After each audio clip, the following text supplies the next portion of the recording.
14 out of 15 most polluted cities in the world are in India. Pollution in India is a growing crisis.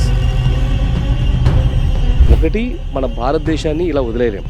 ఎందుకంటే okay మన తరం పోయింది, మరి భావితరాలకు మనం ఏమి ఇస్తున్నాము? పొల్యూటెడ్ ఎయిర్ ఇస్తున్నాము, పొల్యూటెడ్ వాటర్ ఇస్తున్నాము. ఒకవైపు టెక్నాలజీ బిజినెస్ మోడల్ ఆ ప్రకారంగా వెళ్తోంది, ఇంకోవైపు ఈ యొక్క వాతావరణ కాలుష్యాలు కూడా బాగా పెరుగుతున్నాయి. 2.5 particulate meter, that is how you measure pollution అనమాట.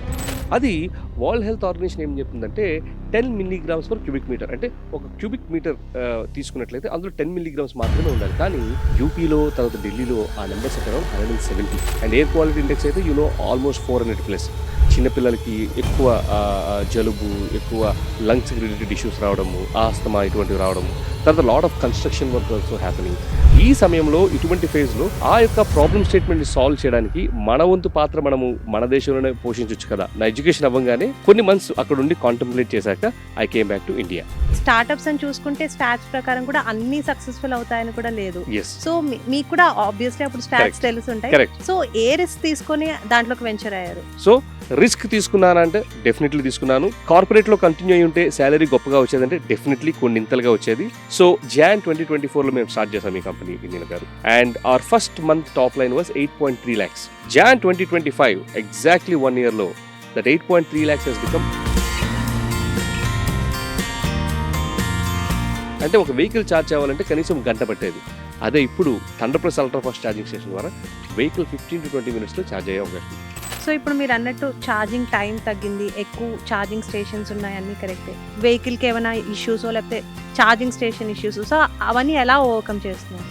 కొత్త మార్గంలో వెళ్తున్నప్పుడు you discover lot many problems. First మొట్టమొదటిగా మాకు వచ్చిన ప్రాబ్లం ఏంటంటే 30% కాస్ట్ గవర్నమెంటే తింటోంది అంటే చాలా మంది పీపుల్ కి మేబీ ఆపరేట్ చేయడం తెలియకపోవచ్చు, లేకపోతే ఏదైనా డ్యామేజ్ జరగచ్చు. కరెక్ట్. సో అలాంటివి ఏమైనా ఎన్కౌంటర్ అయ్యాయా? ఆఫ్ కోర్స్ ఫర్ ఎగ్జాంపుల్ మనం హైటెక్ సిటీ ఛార్జింగ్ స్టేషన్లో 240 kW ఛార్జింగ్ స్టేషన్ పెట్టాం. అర్ధరాత్రి 2 గంటల వరకు కూడా మా పర్సన్ ఉన్నారు, బస్ ఛార్జింగ్ అనేది వెళ్ళింది. తిరిగి 3:30కి వచ్చి చూసేటప్పటికి ఇమాజిన్ 90 minutes నిడువులోనే ఆ గన్స్ కట్ చేసి పట్టుకెళ్ళిపోయారు. అసలు ఒక స్టార్ట్అప్ పెట్టాలి అని అనుకున్నప్పుడు వాళ్ళు ఏ ప్రాసెస్ మీద ట్రస్ట్ చేయాలి? సక్సీడ్ అవుతుందా లేకపోతే ఫెయిల్ అవుతుందా? దానికి ఏమైనా తెలుసుకోవడానికి ఒక మంత్రం ఉంటుంది? చాలా తెలివైన క్వశ్చన్ అడిగారు. ఇలా మీరు 100 కంపెనీలు స్టార్ట్ అయినట్లయితే 10 కంపెనీలు మాత్రమే ముందుకెళ్తున్నాయి. 90 కంపెనీస్ అయితే ఫస్ట్ ఇయర్, లేకపోతే సెకండ్ ఇయర్, థర్డ్ ఇయర్కి వచ్చేటప్పటికి మూతపడుతున్నాయి. మీకు ఒక ఐడియా వచ్చింది అనుకుందాం. మీకున్న సాయశక్తులు ఉపయోగించి ఆ ప్రోడక్ట్ని, ఆ సొల్యూషన్ని కంప్లీట్గా బిల్డ్ చేయకండి. దాని ఒక సొల్యూషన్ రూపంలో ఒక మినిమం వైబుల్ ప్రోడక్ట్ లాంటిది తీసుకురండి. దాన్ని తీసుకుని మార్కెట్లోకి వెళ్ళండి.